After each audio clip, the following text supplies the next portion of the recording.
Dans le MLM, les gens, ils arrivent, ils pensent qu'ils veulent tout faire tout seuls à leur sauce. Faut avoir envie de bosser, en fait, c'est juste ça, hein. Le problème du MLM, c'est qu'il y a beaucoup de gens qui sont de mauvaise foi. Le parrainage, il existe dans toutes sortes de métiers.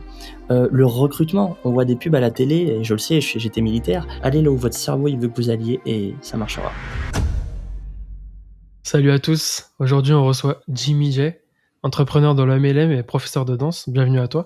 Et si tu peux te présenter brièvement du coup pour introniser. OK, bah, écoutez, merci à vous déjà pour l'invitation. Donc effectivement, moi, je suis entrepreneur, x2, donc je suis prof de danse, donc professeur de danse et également, je suis entrepreneur dans le MLM qui veut dire multi-level marketing en anglais, qui veut dire vente de multiniveaux, en français. Voilà.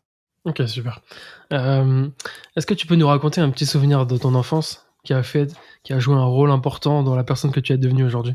La un souvenir de mon enfance qui a joué un rôle important, ça a été le manque d'argent.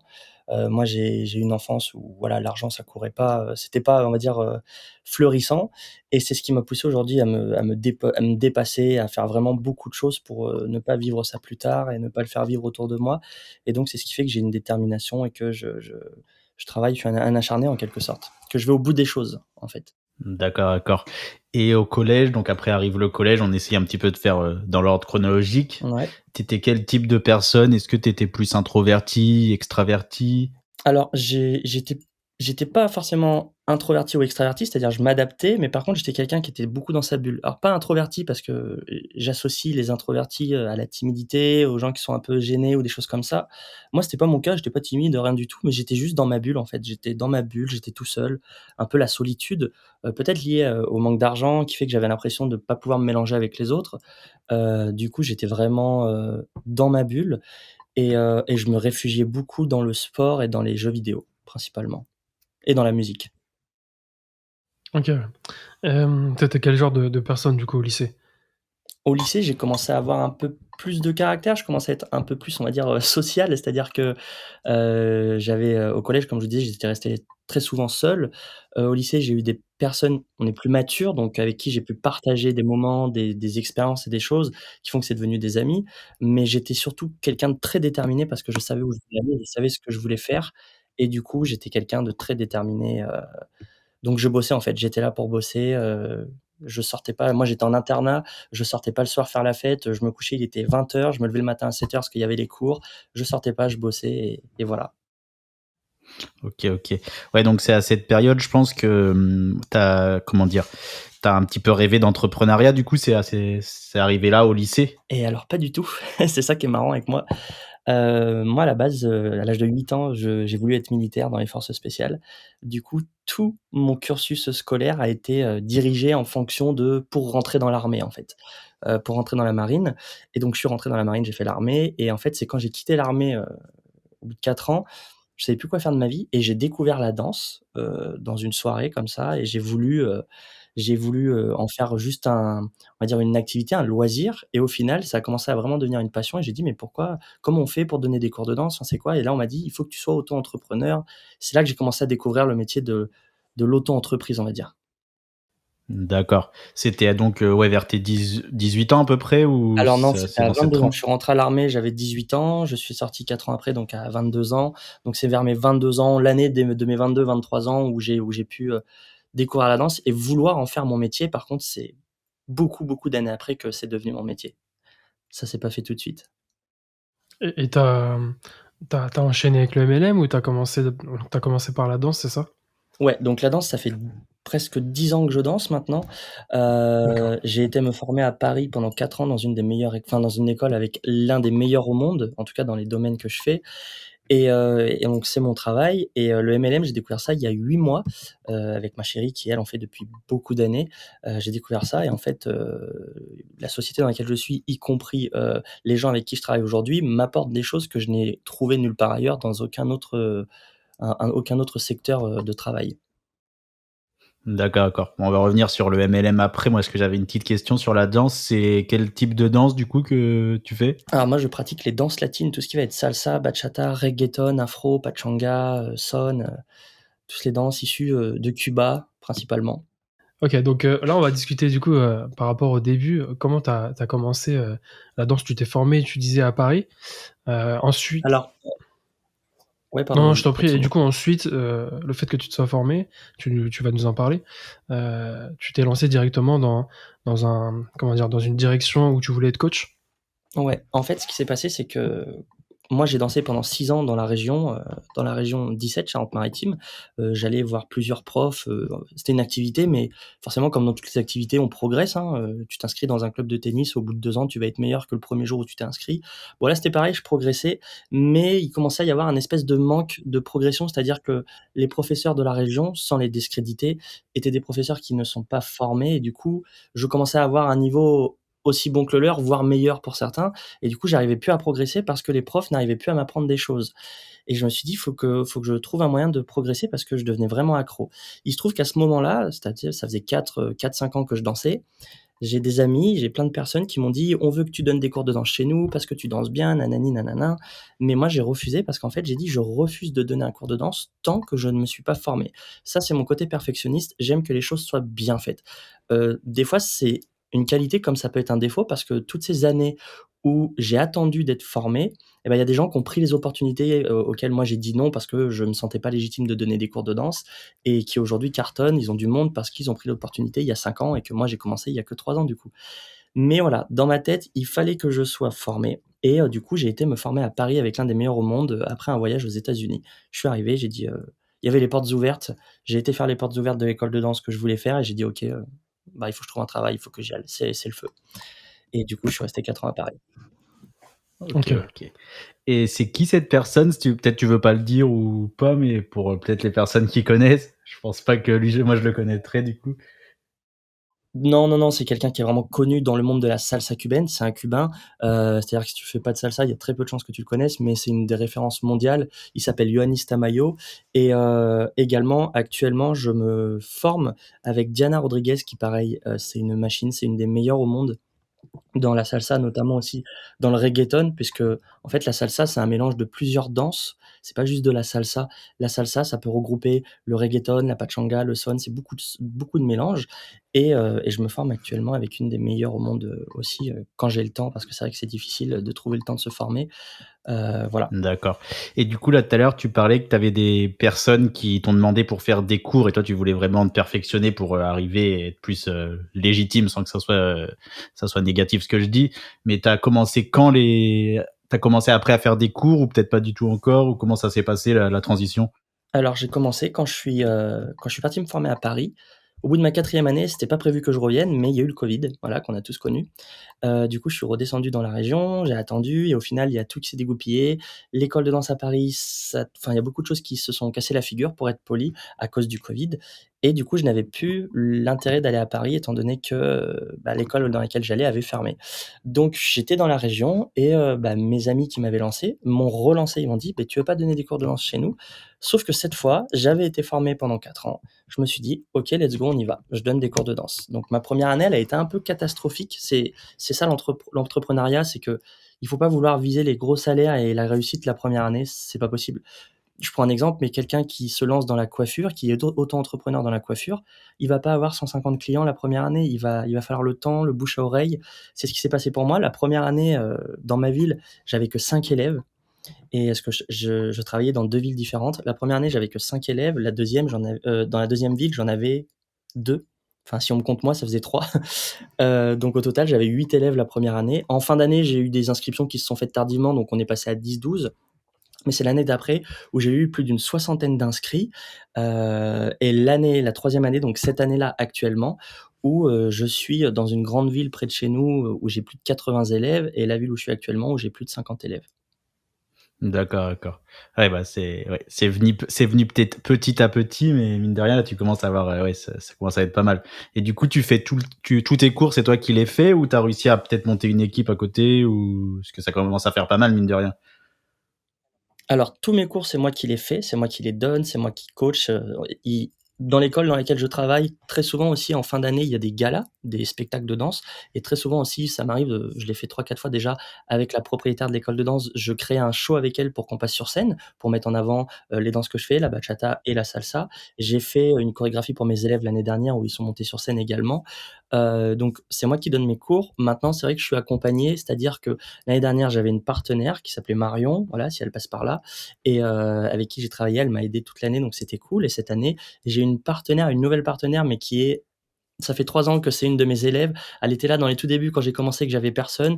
Aujourd'hui, elle est là quand il y a du monde et elle sera là quand on explosera. C'est Angie et aujourd'hui, c'est elle qui m'aide à donner des cours de danse, que ce soit dans toutes les villes que je bouge ou la ville où on habite, actuellement. OK, ouais. Ouais, tu bien entouré du coup.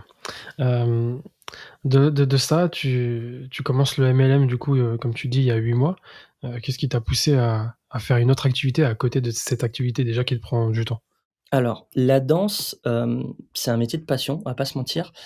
Mais comme toute entreprise et ça je le dis à tout entrepreneur, il faut le temps en fait de se faire une clientèle, peu importe l'entreprise qu'on fait, peu importe, il faut le temps et le temps qu'on ait cette clientèle, on n'a pas forcément les rentrées d'argent suffisantes. Donc moi j'ai voulu commencer une seconde activité, mais je ne savais pas quoi faire et il se trouve que j'ai accompagné ma chérie à un événement de MLM. Alors moi, il faut savoir qu'à la base, je suis quelqu'un anti-MLM. Je n'aime pas ça. Quand j'étais militaire, on m'a démarché pour faire du MLM, j'ai dit non et cetera. Et ma chérie, elle m'en a parlé une fois, j'ai dit que ça m'intéressait pas, elle n'a jamais insisté. Un jour, elle a voulu que je l'accompagne à Toulouse à un événement, donc elle voulait pas faire la route toute seule, donc je l'ai accompagnée pour pas qu'elle fasse le trajet toute seule. Et en fait, là-bas, j'ai eu un petit déclic, pour la société dans laquelle je suis. J'ai vu qu'en fait, beaucoup d'a priori que j'avais ou de jugements, de rumeurs sur ce métier, en fait, bah, c'était mal fondé, en fait et je me suis fait mon propre avis par moi-même et du coup, ça m'a plu. Donc j'ai dit: «OK, je me lance avec toi» et maintenant, du coup, on jongle, enfin, je jongle en tout cas avec ces 2 activités, la danse et le MLM. Pour ceux qui sauraient pas trop ce que c'est, toi, qu'est-ce qui t'a attiré vraiment dans le MLM? Alors il y a plusieurs, aspects, on va dire qu'il y a plusieurs façons de faire du MLM, tout comme, je pourrais prendre l'exemple avec la danse. Il existe plusieurs danses, il y a danse latine, le rock, il y a le hip-hop, il y a plein de choses. Bon, bah, le MLM, il y a différents MLM. Moi, en l'occurrence, ce qui m'a, beaucoup attiré, c'est la possibilité d'avoir un salaire qui peut exploser. Ce salaire, il peut exploser, bah, c'est pas un ticket de loto gagnant, comme j'aime le dire très souvent dans les zooms d'équipe que je fais. C'est pas un ticket de loto gagnant, il faut aller chercher, mais on a la possibilité d'avoir une rémunération qui est évolutive. On peut très bien se faire des salaires de 200 € par mois tous les mois ou se faire des salaires à plus de 5 000 € par mois tous les mois. Ça, c'est à nous d'aller le chercher, donc c'est vraiment des salaires qui sont en plus d'être complémentaires puisque comme c'est de l'entrepreneuriat, on peut très bien faire du MLM en plus de, par exemple, d'être boulanger ou quoi que ce soit et on peut avoir des compléments de revenus qui peuvent être évolutifs et qui font du bien, quoi. 200 € par mois en plus, tous les mois dans les poches, avec, l'inflation actuellement, bah, c'est pas rien. Du coup, moi, c'est surtout ça, c'est cette possibilité d'avoir, comment dire? Un une évolution de salaire qui peut être illimitée, en fait, Mmh, tout simplement. d'accord et bah, comme on est sans filtre, moi j'ai une question qui me vient, c'est comment ça se passe au niveau de la rémunération? Est-ce qu'il y a quand même un fixe ou vraiment c'est tout, à la commission ou en fonction des ventes qu'on réalise ou vous réalisez? Yes et bah, alors comme je te disais, ça dépend des MLM, il y en a plusieurs différentes. Il se trouve que nous, on est un MLM qui regroupe on va dire à peu près tout, c'est-à-dire que nous, tu peux avoir des commissions, ce qu'on appelle des résiduels fixes. Donc tous les mois, en fait, tu es payé, quand tu passes ce qu'on appelle ta position. Les positions, pour ceux qui savent pas, c'est imaginez-vous un jeu vidéo, il y a le niveau 1, niveau 2, niveau 3. Bon, bah, le niveau 1, il correspond à 200 €, le niveau 2, il correspond à 850, le niveau 3, il correspond à 2 000 € et ben si tu atteins le niveau 2, tu es payé 850 € tous les mois, jusqu'à ce que tu passes au niveau suivant. Donc voilà, il y a cette façon-là, c'est ce qu'on appelle les résiduels fixes. Ou tu peux avoir les commissions que tu touches par rapport à des ventes. Si tu vends des produits, par exemple, et bah, tu touches un pourcentage sur ta vente. Voilà, donc ça se cumule, on a les 2 possibilités. D'accord, mais c'est un peu quand même la même chose que les 2 sont basés sur ce qu'on vend, non? Ou c'est moi qui ai pas bien compris en fonction des niveaux? Parce que j'ai pas bien compris, par exemple, si tu as le niveau 1, tu as 200 € en fixe, si tu as, par exemple, niveau 2, tu as 800. J'ai pas trop bien compris la nuance entre les deux systèmes. Alors en fait, c'est que tu peux avoir un système de rémunération qui va être basé sur juste de la clientèle. Par exemple, aujourd'hui, on va dire que je prends un exemple, je vends des shampoings, d'accord? Tous les mois, tu m'achètes des shampoings, Donc à chaque fois que tu me les achètes, je vais toucher des rémunérations. On va dire que je vais te vendre un pack de shampoing qui coûte 40 € et à chaque fois que tu m'achèteras ce pack tous les mois à 40 €, moi, on va dire que je toucherai, 10 € dessus, d'accord? C'est un D'accord. exemple, hein. Peut-être une grosse somme, mais c'est un exemple. Oui, bien sûr. Donc tous les mois, je toucherai 10 € grâce à toi qui me prends un pack de shampoing à 40 €. Donc ça, c'est cumulable. Plus j'ai de clients, si j'ai 10 clients qui m'achètent, 10 packs de shampoing à 40 €, je fais 10 fois 10, du coup, je touche, 100 €. OK? OK, OK. C'est bon? Ouais, ouais, bien Ça, sûr. c'est la première partie. La deuxième partie, c'est quand tu développes, en fait, quand tu deviens ambassadeur de ton MLM. C'est-à-dire qu'en gros, tu travailles en partenariat avec ta société pour la faire connaître et faire connaître les produits qu'avant. Et donc dans ce cas-là, imaginons, je te vends le même pack de shampoing à 40 €, mais en te vendant ce pack de shampoing à 40 €, j'obtiens 10 € de commission plus, on va dire, 40 points, d'accord? Et ces points, en fait, c'est ce qui te permettent de passer du niveau 1, niveau 2, niveau 3, où là, tu peux atteindre des revenus fixes mensuels. Mais ça, c'est disponible que pour les personnes qui souhaitent être ambassadeurs. C'est-à-dire que tu peux très bien aujourd'hui, avoir que des clients. Par exemple, imaginons je suis pas ambassadeur. Moi, j'aime bien vendre, donc tous les mois, je vais chercher des clients, des nouveaux clients ou des anciens qui sont récurrents et je leur vends mes packs et c'est comme ça que je gagne de l'argent. Ou alors, en plus, de vendre des packs aux clients, je peux très bien dire à mes clients: «Écoute, vu que tu es ultra intéressé et que tu adores mes produits, bah, pourquoi tu travaillerais pas avec moi pour les vendre à côté?» Et comme ça, cette personne, si elle me dit oui, par exemple, toi, tu me dis: «Bah, OK, vas-y, moi j'adore tes shampoings, j'ai les cheveux qui brillent, ils sont trop bien, ça sent bon, donc je suis trop convaincu, ça fait 3 mois que je les prends. Du coup, bah, j'aimerais travailler avec toi, comment ça se passe?» Bah, moi, je te dis, alors il faut que tu prennes une licence ambassadeur, que tu payes une fois dans l'année et une fois que tu as cette licence, à partir de là, chaque fois que tu vendras des produits et bah, tu auras des points. Mais du coup, cette licence, qu'est-ce qu'elle me donne? Et ben, elle me donne, quand je te vends un pack à 40 €, elle me donne les 10 € de prime, plus les 40 points qui vont me permettre d'évoluer. En fait, comment ça marche? Les paliers, les différents paliers qu'on a, par exemple, pour aller au palier 1, il faut 200 points. Pour aller au palier 2, il faut 800 points, et cetera, et cetera. Et donc chaque vente te récupère des points en plus des commissions et te permet d'aller dans les paliers suivants. Ouais, je comprends. J'espère que j'ai été clair. Ouais, nickel, je comprends mieux la subtilité. Pour les auditeurs, on a souvent, tu sais, le mot MLM associé à de l'arnaque. Et toi, comment tu pourrais expliquer justement ce phénomène? Et ben, en fait, alors je vais l'expliquer, mais je vais juste dire un truc avant. Bien sûr. Il faut simplement il faut vraiment simplement être ouvert d'esprit. C'est-à-dire qu'effectivement, il existe aujourd'hui ce qu'on appelle des systèmes pyramidaux. Il existe ce qu'on appelle des systèmes Ponzi. C'est des choses qui sont illégales et que c'est de l'arnaque, clairement. Mais c'est des choses qui ont une façon de faire qui est, similaire à la nôtre, notamment le parrainage, d'accord? Nous, on parraine des gens.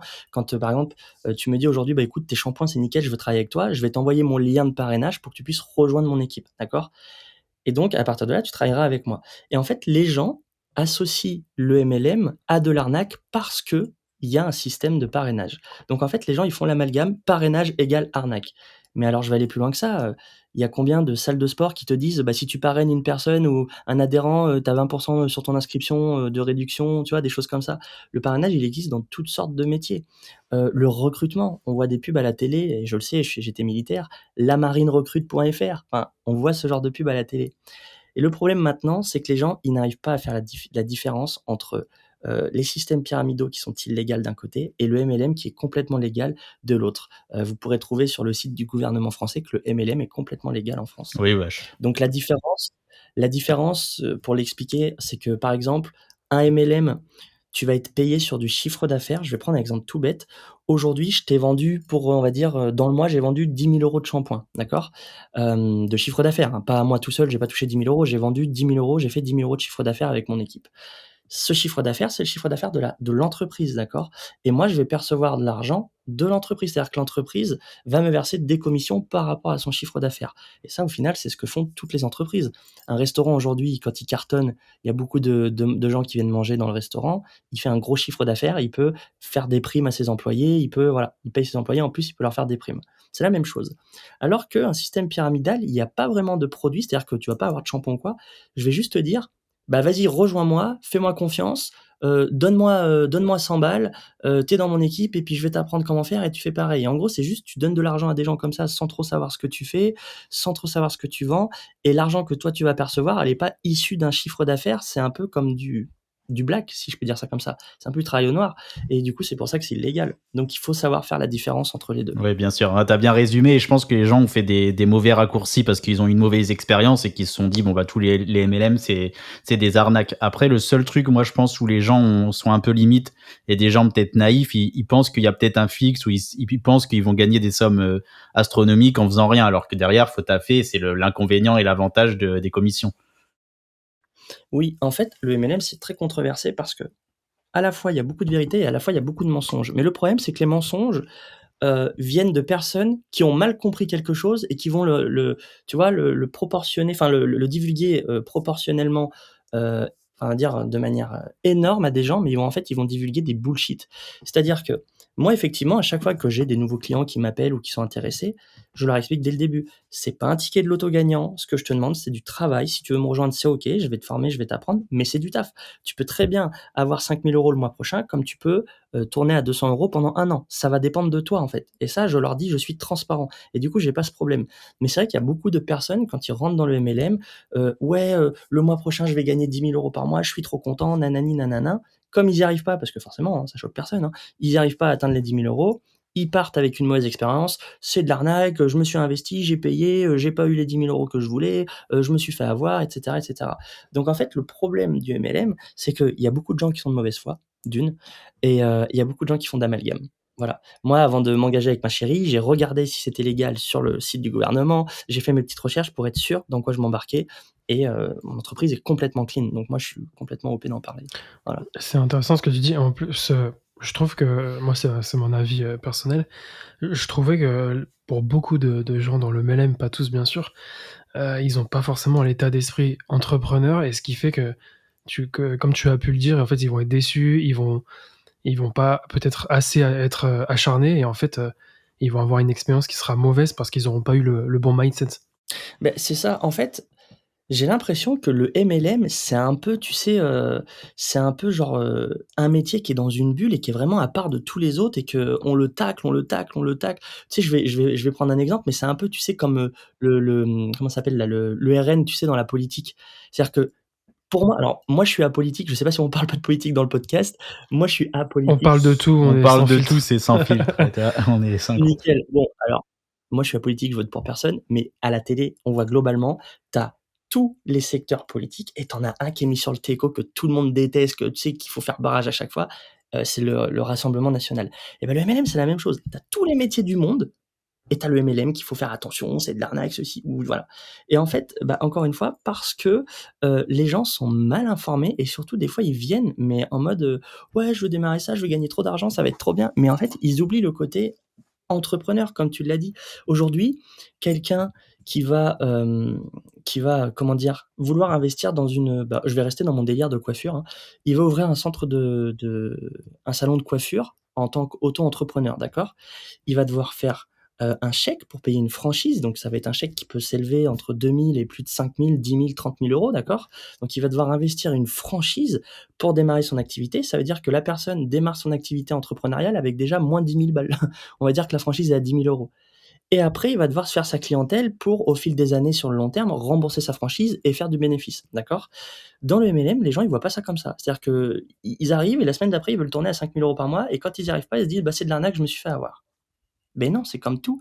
Il faut travailler, il faut laisser le temps, bah, que tu acquières de l'expérience, que tu acquières des clients, il faut que tout se mette en place et c'est parce que je pense que les gens voient le MLM comme une manière facile de faire de l'argent et du coup, ils confondent la manière facile avec la rapidité et encore une fois, ils confondent la rapidité avec l'impatience. C'est-à-dire qu'ils sont pressés de faire du chiffre, de faire beaucoup d'argent, mais ils sont impatients et donc c'est bien d'être pressé parce que ça va nous pousser à faire des actions pour avoir nos résultats, mais s'ils sont impatients, ils finiront par partir et par dire que c'est de l'arnaque, qu'ils ont échoué, nanani nanana. D'accord. Donc Ouais, voilà. non, tu bien résumé. Du coup, la question que je me pose, et moi j'ai déjà une petite idée, c'est est-ce que quelqu'un qui a pas l'âme d'un entrepreneur, il peut faire du MLM du coup? Alors, je pense, étant donné qu'il existe beaucoup de MLM différents, je pense qu'il suffit juste de trouver un truc qui te correspond. Par exemple, tu vois, moi, faire un MLM de maquillage, ça m'aurait pas botté du tout parce que le maquillage, moi, j'aime pas ça. Vraiment, je déteste ça et ça m'aurait pas importé de faire ça, donc j'aurais pas voulu le faire. Maintenant, là, le MLM que j'ai commencé, c'est un MLM, ça me parle, c'est des choses que j'aime bien, donc déjà, on part avec un point positif. concernant l'aspect entrepreneur, c'est l'aspect, avoir un peu de responsabilité, c'est ça. Donc si c'est des gens qui n'aiment pas avoir de responsabilité, qui aiment bien être dirigés en quelque sorte, qu'on leur donne des ordres dans une entreprise, qu'ils aiment bien faire un 35 heures par semaine avec un plan d'action établi, ça sera peut-être pas fait pour eux, le MLM, mais je veux dire, c'est ouvert à tout le monde. C'est-à-dire que tu peux avoir des compétences, tu peux ne pas avoir de compétences, tu peux avoir ou pas avoir de diplôme, tu apprends tout au fil du temps, en fait. C'est-à-dire que tu as ce qu'on appelle des leaders dans le MLM, des gens qui ont de l'expérience et de la réussite et qui sont là pour te coacher, qui sont là pour t'apprendre, qui sont là pour t'aider, à transmettre leurs compétences, leurs connaissances et leur expérience pour que toi tu évolues également. Faut avoir envie de bosser, en fait, c'est juste ça, hein. Tout le monde peut le faire, hein. Oui, oui, c'est vrai qu'il y a quand même, ouais, tu pars pas non plus de zéro, donc ouais, c'est peut-être un bon compromis, mine de rien, avec la réponse que tu m'as donnée. D'accord. Et du coup, ouais, là, on revient donc sur le MLM quand tu t'es lancé. Et du coup, comment ça s'est passé après? Parce que tu nous as expliqué que tu es parti donc avec ta copine, tu étais à Toulouse. Et là, tu as découvert un petit peu le MLM. Et après, comment ça s'est enchaîné? Alors en fait, il y a eu, c'était un événement, ce qu'on appelle un business mentorship, je crois que ça s'appelait comme ça, parce que chaque événement a un nom différent et en gros, c'était beaucoup de personnes qui ont réussi, donc qui sont à 10 000 € par mois, qui sont passées sur scène en témoignant en fait leur expérience. Il y en a qui sont passés sur scène en disant: «Moi, il y a un an, j'étais SDF, aujourd'hui, je suis à 10 000 € par mois». En fait, pour inspirer les gens et leur dire que tout est possible. Donc on a eu beaucoup de personnes qui nous ont parlé. Il y a des gens qui ont posé des valeurs comme je les avais dans l'armée, donc c'est ça qui m'a donné un peu le déclic. Je me suis dit: «OK, cette société, j'aime bien parce qu'il y a des gars dedans qui ont les mêmes valeurs que j'avais quand j'étais militaire, donc ça me plaît».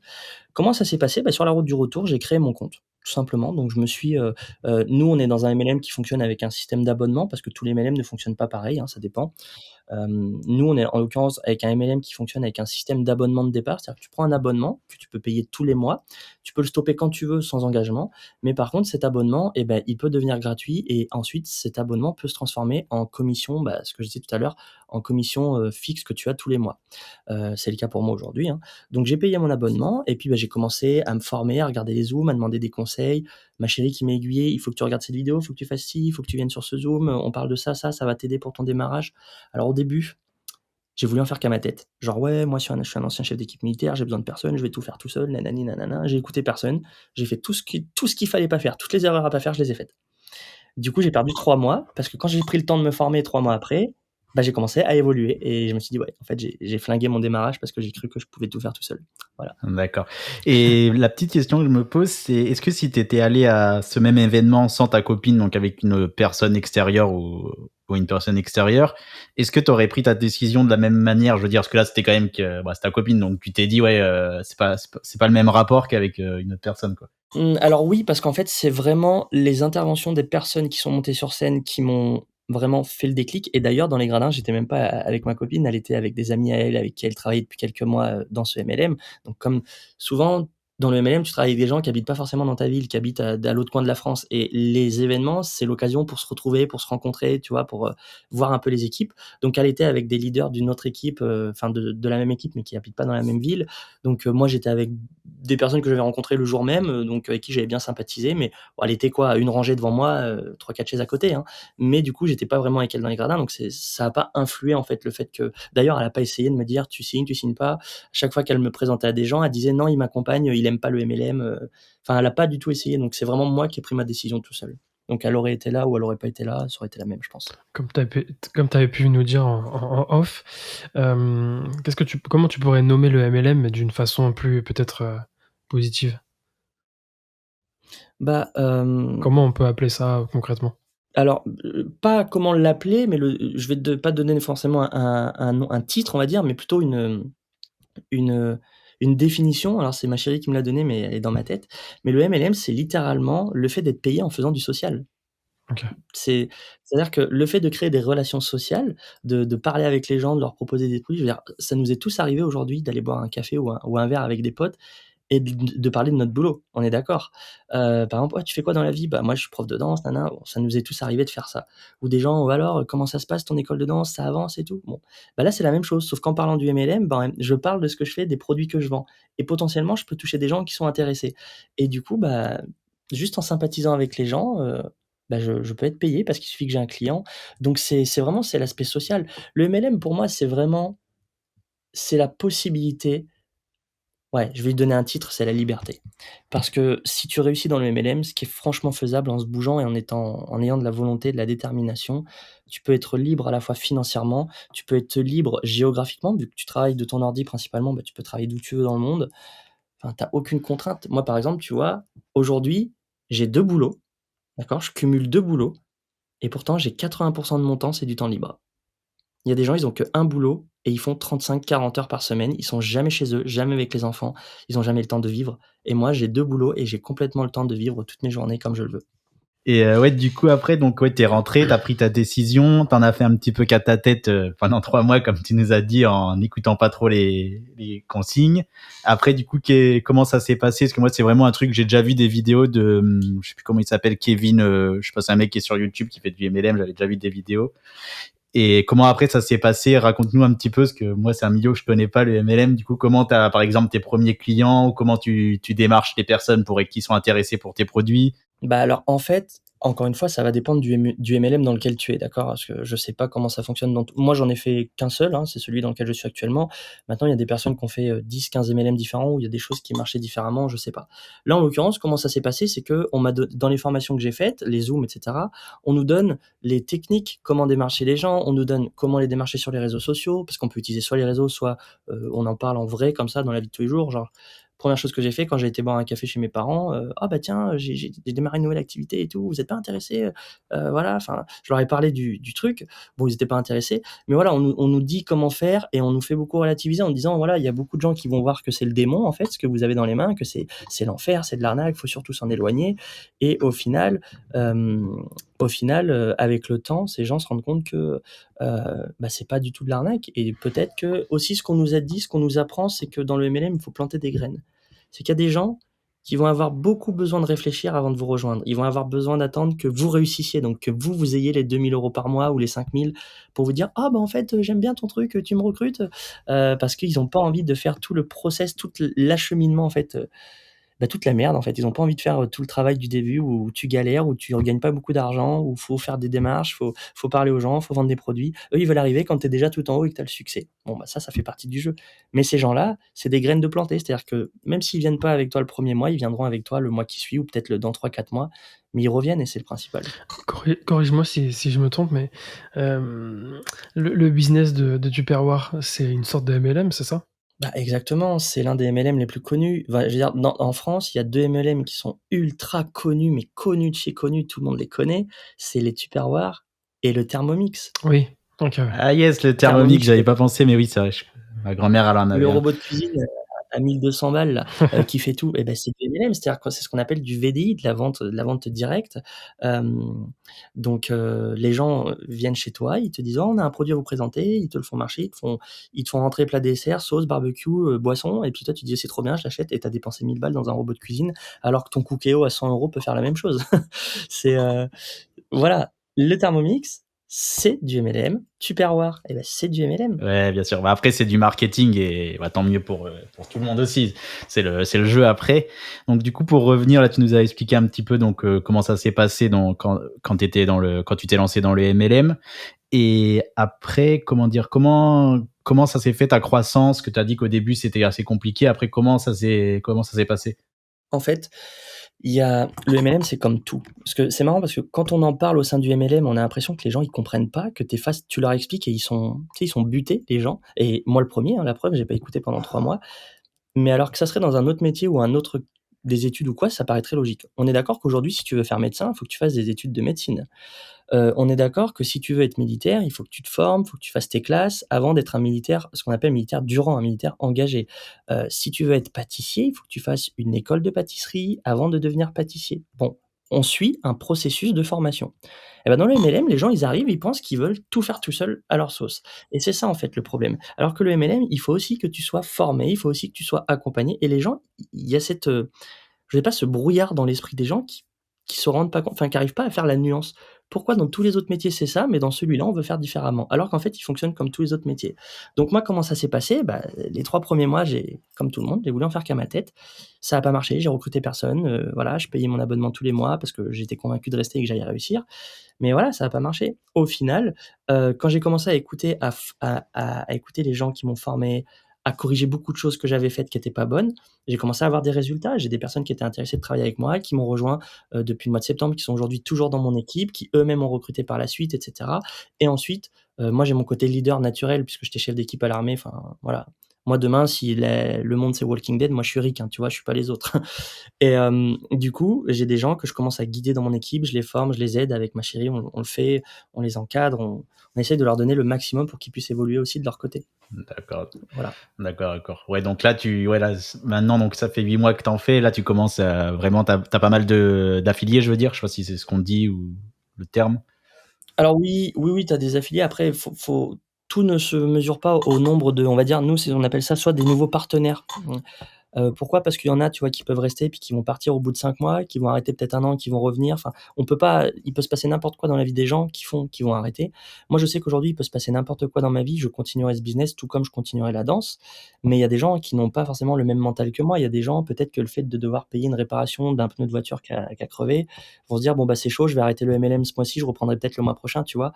Bon, le problème, c'est qu'avec des gens comme ça et ça, c'est des choses que je peux comprendre, attention, hein, je les blâme pas. Mais avec des gens, on va dire, qui sont pas, engagés, tu peux pas forcément avancer. C'est pour ça que dans les débuts, en tout cas, tant que tu n'atteins pas une position financière, on va dire, assez conséquente, genre 2 000 € par mois, il faut beaucoup compter sur soi-même. C'est le chemin que je disais qui est un peu long et vigoureux et que personne va emprunter et c'est quand tu es tout en haut qu'ils veulent te rejoindre. Ouais, c'est clair. On t'a posé plusieurs questions.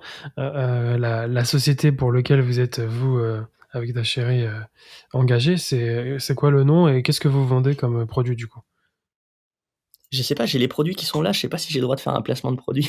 Écoute, de notre côté, Hem, il y a pas de souci. Après, c'est vrai que de ton côté, je sais pas. mais bah, sur YouTube, je sais pas si ça passera, j'ai les box là, juste à côté de moi, tu vois? Elles sont là, hop, tac, je te montre pas le nom, mais j'ai les box. Alors nous, on vend des, donc c'est le MLM qui s'appelle Lume, heu, c'est un MLM qui vend des compléments alimentaires pour la santé. On peut avoir des compléments alimentaires qui sont liés à la perte de poids ou des compléments alimentaires qui sont liés à la performance, donc à l'énergie. Tu vas avoir par exemple une petite gélule que tu prends le matin qui va t'aider à avoir beaucoup d'énergie et moi pour les consommer personnellement, c'est le feu. Et là je suis pas en train de faire du recrutement, hein, je place pas mon truc, Bien hein, sûr. c'est très efficace, on a beaucoup de retours positifs et aussi on a un pack qui est composé de 3 produits, le pack performance et le pack détox qui est composé de 3 produits également et donc le pack performance est lié à tout ce qui va être énergie, sommeil. On va avoir des petits gummies, tu sais, c'est des petits bonbons goût cassis qui sont à base de mélatonine. Tu les manges le soir avant de t'endormir. En fait, ça facilite l'endormissement. Il y a des ingrédients qui facilitent l'endormissement, donc tu t'endors assez vite et tu passes une très bonne nuit. On a des retours ultra positifs sur ce pack et le pack détox, on commence parce qu'il faut quand même attendre un certain temps, avant pour la perte de poids, avant d'avoir des résultats. On commence à avoir des résultats, des résultats, hyper positifs aussi, des gens qui ont perdu 2-3 kilos et cetera. Parce que la marque est toute nouvelle, c'est pour ça. D'accord, oui, c'est tout récent, ça a quoi ça? 1 ou 2 ans, même pas? Ça a même pas un mois et demi à peine. Donc c'est tout nouveau, donc faut attendre pour certains retours. Pour le pack performance, on peut faire les retours tout de suite parce que, le produit qui nous donne de l'énergie, c'est comme un café, ça agit la journée, hein, ça agit pas le lendemain. Donc pareil pour le gummies qui t'aide à t'endormir. C'est un truc qui facilite l'endormissement, donc tu as l'effet, on va dire, quasiment immédiat, donc tu peux déjà faire un retour. Par contre, pour les produits de perte de poids, faut attendre un certain temps que ça fasse effet puisque la perte de poids, ça se fait pas en un Bien jour. sûr. Ouais, normal. Et du coup, quand tu vends ces produits, toi, tu fais plus de choses. Tu vas présenter les produits en réel, donc en allant chez les gens, ou tu fais que par exemple par Zoom ou un peu des deux peut-être. Bon, alors moi, je suis multitâche, en fait. C'est-à-dire que moi, je crois que je l'ai là à côté de moi, je peux vous la montrer si vous voulez derrière. Mais alors moi, soit j'utilise les réseaux sociaux, c'est-à-dire je poste des vidéos en disant aux gens s'ils sont intéressés, des choses comme ça, donc j'utilise les réseaux sociaux. Je me déplace, j'en ai parlé dans mes cours de danse l'autre fois, et cetera. Là, en l'occurrence, je me suis fait une petite mallette, j'ai un sac à dos avec dedans, j'ai tous mes produits, avec des fiches techniques, donc les fiches produits avec les composants, les ingrédients, et cetera. Et moi, je vais démarcher principalement les instituts professionnels, donc tout ce qui va être salon de massage, parce que dans les salons de massage, il y a des compléments alimentaires pour la perte de poids, tous les pharmacies, les nutritionnistes, les diététiciens, vu qu'on est dans le domaine du bien-être, moi je vais démarcher le bien-être, sachant qu'on a des produits qui sont ultra qualitatifs. Hem, Moi j'ai envoyé les produits, les fiches produits à des amis qui sont pharmaciens et diététiciens et ils m'ont fait un retour ultra positif en mode: «Vos produits sont vraiment clean, ils sont vraiment quali, les ingrédients sont top, vends-les avec sûreté, avec sérénité», quoi. Ils m'ont dit vraiment, donc je sais qu'on a des produits parce qu'ils sont, c'est peut-être intéressant de le dire, mais ils sont donc 100 français, il y a c'est végan, il y a pas de gluten, pas de sucre, pas d'édulcorant, non testé sur les animaux, emballage végétal, enfin voilà, il y a vraiment beaucoup de qualité dans nos produits Top, donc voilà, top. on démarche un peu tout. Si des personnes sont intéressées, bon, ils connaissent le nom de la marque. Et du coup, là, donc, là, tu fais donc du MLM, tes profs de danse à côté. Est-ce que tu as des projets futurs que tu voudrais lancer ou que tu as peut-être envie de parler? Ouais, ouais, j'ai beaucoup de projets. J'ai vraiment beaucoup de projets, tant dans la danse que dans le MLM, en fait. Mais moi, je suis quelqu'un, en fait, qui part dans tous les sens. Faut pas me laisser. C'est-à-dire que moi, c'est le bordel. Demain, je gagne 1 million d'euros au loto, mais je retourne la ville dans laquelle j'habite tellement j'ai des idées de création de choses. Donc là, ouais, un projet que j'aimerais beaucoup réaliser dans le monde de la danse, c'est un festival de danse. Donc un festival de danse, c'est quoi? C'est, pendant un week-end, un organisateur, donc en l'occurrence moi, organise un festival, donc des stages de danse en faisant venir les meilleurs profs au monde. Comme ça, les gens qui n'ont pas l'occasion de prendre des billets d'avion, des billets de train ou d'aller sur Paris pour se former avec des gens comme je l'ai fait, et bien le temps d'un week-end, ils peuvent se former avec des profs de très, très grosse qualité. Donc c'est un peu comme si on faisait venir, Michael Jackson pour des cours de danse, tu vois? Bon, c'est un peu la même chose. Là, on fait venir des profs du monde de la salsa qui sont très connus, très réputés, qui sont mondialement connus, c'est les meilleurs. Et pendant le week-end, les gens se forment avec eux et le soir, il y a des soirées dansantes où ils peuvent, ce qu'on appelle des soirées, sociales, où on peut danser en fait, on met de la musique et on danse tout simplement. Donc ça, c'est un gros projet que j'ai dans la danse, mais qui demande beaucoup d'argent, beaucoup d'organisation et pour l'instant, j'ai pas encore trouvé, voilà, j'ai pas coché du tout toutes les cases pour en créer un et comme je suis perfectionniste, je pourrais très bien créer un festival petit à moindre coût avec pas les mêmes intervenants, mais ça m'intéresse pas. Moi, je veux faire un gros truc dès le début, donc je préfère être patient. Et concernant mon MLM, j'ai vraiment prévu quand, financièrement ça va exploser, d'organiser des ce qu'on appelle des masterminds. Je vais louer des villas. Moi j'habite au bord de la mer, donc louer une villa au bord de la mer. Il se trouve que je connais une personne qui possède une villa, p dans laquelle je pourrais faire venir mes équipes pour qu'ils passent une semaine au bord de la mer sans avoir à payer en fait, le comment dire? La location, vu que ça serait tout moi qui gérerais tout. Ils participeraient juste aux frais de nourriture et de leur proposer en fait une semaine, pendant tous les matins, on bosse, de 8 heures à midi, on bosse, on bosse, on bosse, on bosse, on met vraiment en place des choses et l'après-midi, ou peut-être midi, 14 heures et ensuite l'après-midi, vacances, jet ski et compagnie, voilà. Pour leur faire vraiment un kiff de ouf. Ça, c'est quelque chose que j'ai vraiment prévu avec mes équipes, ça arrivera. Voilà. Et d'ailleurs, vu on peut le dire, on habite dans la même, au même endroit, Ouais. c'est un kiff. Bah, voilà, hein, moi, c'est pour ça que bon, l'idéal pour moi, ça serait d'habiter aux États-Unis, parce qu'il faut savoir qu'avant le Covid, je devais partir donner des cours de danse aux États-Unis, hein, donc le Covid a foutu la merde, mais voilà, du coup, on est là. Mais oui, c'est vrai que c'est quand même une belle région, je suis quand même fier d'être ici, donc si je peux mettre en place des choses, je vais mettre en place des choses pour mon équipe, tant pour la danse que pour le en fait, c'est-à-dire que même si j'explose dans le MLM et que je deviens pété de thunes, je n'arrêterai pas la danse parce que c'est ma passion et même si j'explose dans la danse, je n'arrêterai pas le MLM parce que j'aime ça, en fait. J'aime accompagner les gens et les personnes qui sont dans mon équipe que j'ai déjà rencontrées à un événement en novembre, c'est des personnes avec qui on s'attache, tu sais, c'est plus des collègues, c'est des gens avec qui tu parles tous les jours, c'est des gens, que tu accompagnes, tu les aides pour qu'ils changent de vie parce que tous dans mon équipe ont la détermination et l'envie d'aller chercher un minimum de 5 000 € par mois, d'accord? Donc moi, je les aide, je les accompagne pour que ça arrive. Donc forcément, le jour où ça arrivera, je serai hyper content, je serai fier parce que leur vie, elle aura changé. Parce que tu te doutes bien qu'une famille qui passe, de 1 000 € par mois à 5 000 € par mois, leur vie, elle change, clairement. Donc voilà. Ouais, complètement, ouais, et puis on te le souhaite. J'avais une question parce qu'on parle beaucoup d'intelligence artificielle en ce moment. Vu que tu crées du contenu, est-ce que toi tu t'en sers de l'intelligence? Alors moi, je me sers juste de je peux dire le nom Ouais, bien sûr. ou Ouais, ouais? t'inquiète. Moi moi, je me sers juste de ChatGPT, mais parce qu'en fait, je fais énormément de fautes d'orthographe. J'ai, voilà, le français et les maths. Bon, bah, c'est les 2 trucs principaux du collège, mais moi, c'est les 2 matières où j'avais le plus de lacunes et effectivement, des fois, quand il faut, sur un site internet ou présenter quelque chose et qu'il faut écrire, que je fais des fautes d'orthographe, c'est très délicat. Donc quand j'écris des textes, des fois, je demande tout simplement, en fait, à ChatGPT qui me corrige, je lui dis: «Voilà, corrige le texte suivant, corrige les fautes d'orthographe du texte suivant, 2 points». Je lui envoie le texte. Il me reformule tout le texte sans faute d'orthographe. Voilà, c'est juste moi, je m'en sers juste pour ça. Après, je suis créatif, c'est-à-dire que moi, j'ai une formation Photoshop, j'ai une formation Final Cut Pro, donc quand il faut faire des montages photo vidéo, je me les fais tout seul. Pareil, je sais gérer au niveau des logiciels de musique, notamment GarageBand, s'il faut faire des ajustements de son et tout. Je suis très autodidacte, très autonome, donc je me débrouille tout seul, dans la OK, globalité. OK, ouais, bah, tu bien raison de te servir de ChatGPT et c'est ouais, c'est vraiment très utile. Et du coup, est-ce que tu as une personne qui t'a inspiré tout le long de ta vie ou qui t'inspire, voilà, ouais, une personne vraiment Ouais. inspirante comme un mentor, on va dire? Ouais, alors, j'en ai plusieurs, bah, à différents niveaux, mais la personne qui m'a littéralement transcendé toute ma vie, d'ailleurs j'ai fait un tatouage, voilà, qui correspond à ça, c'est, Eminem, tout simplement. Alors moi je suis ultra fan d'Eminem, hein, le rappeur, parce que c'est quelqu'un en fait qui est justement c'est un peu ce que je disais tout à l'heure, c'est le comment dire? La personne qui vient prouver ce que je dis. C'est-à-dire qu'en fait, lui, il a réussi là où il y avait tout pour qu'il échoue. Tu vois? Il a voulu faire du rap. Le rap, il faut rappeler, aux États-Unis, ça appartenait à la communauté noire américaine et le mec est arrivé, il était blanc et il a fait du rap dans un endroit qui n'était pas pour lui. Les gens ne voulaient pas de lui, donc les rappeurs américains noirs ne voulaient pas de lui. La communauté noire américaine ne voulait pas de lui en tant que rappeur.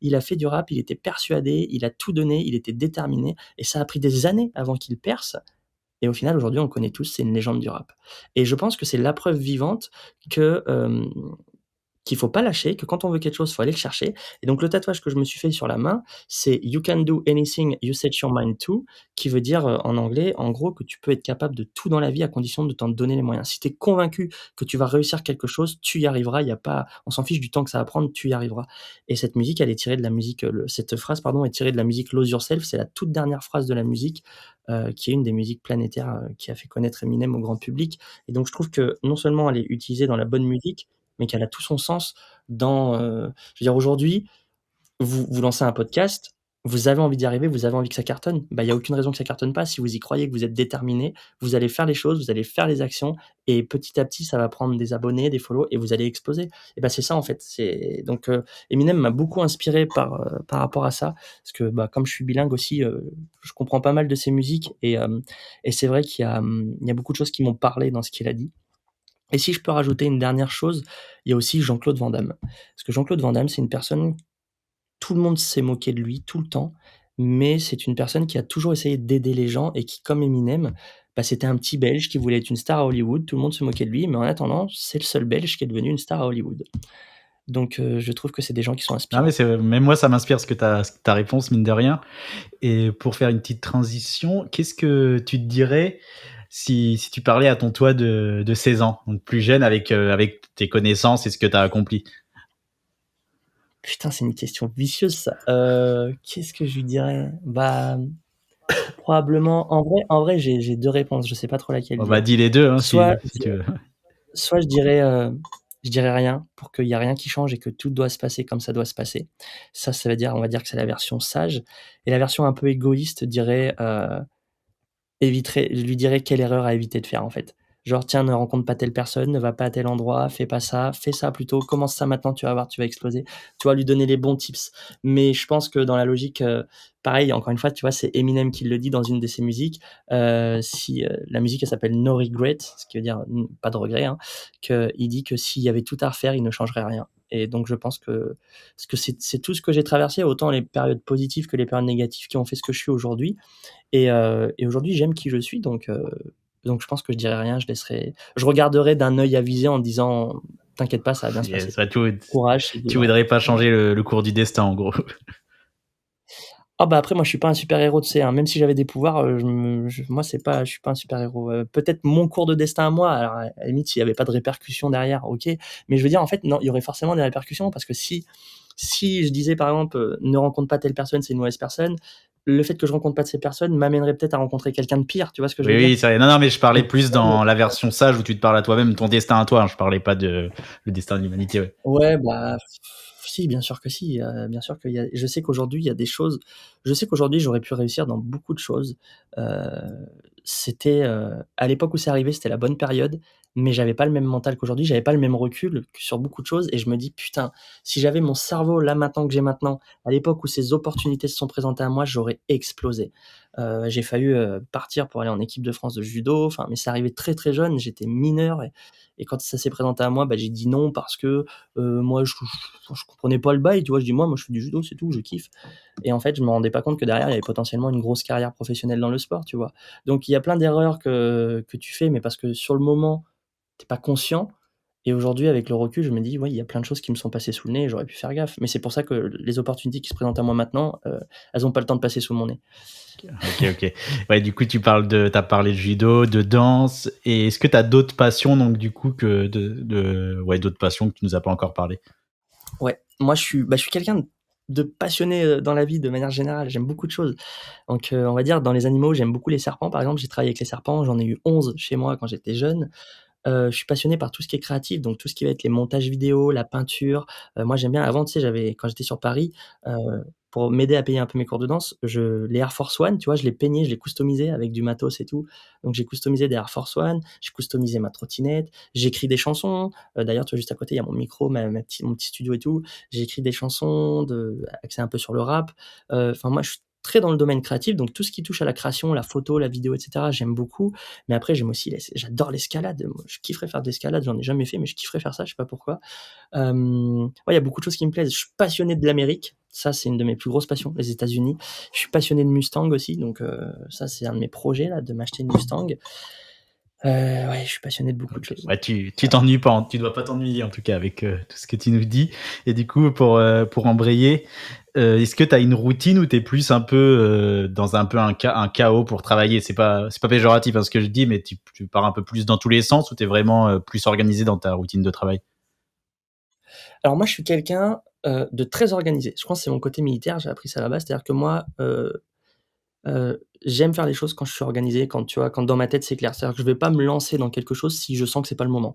Donc je suis quelqu'un de très organisé. Par contre, je peux vite être déstabilisé s'il y a un truc qui vient perturber. Par exemple, tu vois, ça m'est déjà arrivé de me remettre au sport pour perdre du poids. J'ai déjà perdu, 12 à 15 kilogrammes en même pas un mois. En reprenant le sport et tout, tu vois, j'avais vraiment une bonne hygiène de vie et tout. Et puis d'un coup, il y a eu une petite blessure qui s'est ajoutée. J'ai dû arrêter le sport pendant une semaine et au final, j'ai jamais repris, tu vois? Donc j'ai repris genre 1 an après et cetera. Donc il y a des trucs qui peuvent venir, très vite me déstabiliser. Alors ça, je sais pas à quoi c'est dû. Donc quand je commence quelque chose, je le fais à fond, c'est clair. Mais si jamais il y a quelque chose qui vient me perturber dans mon truc, ça peut foutre la merde. Ça, je sais pas comment le enfin là, je commence à avoir la réponse, mais du coup, c'est juste une question de discipline, en fait. Mais moi, je suis pas forcément quelqu'un de discipliné. C'est-à-dire que j'aime travailler, mais j'aime quand c'est moi qui le fais, quand je travaille comme je veux. C'est d'ailleurs, c'est pour ça que je suis entrepreneur, hein, à mon rythme et cetera. Et j'aime pas avoir on va dire que ce soit pour des passions ou du travail, j'aime pas avoir un truc imposé.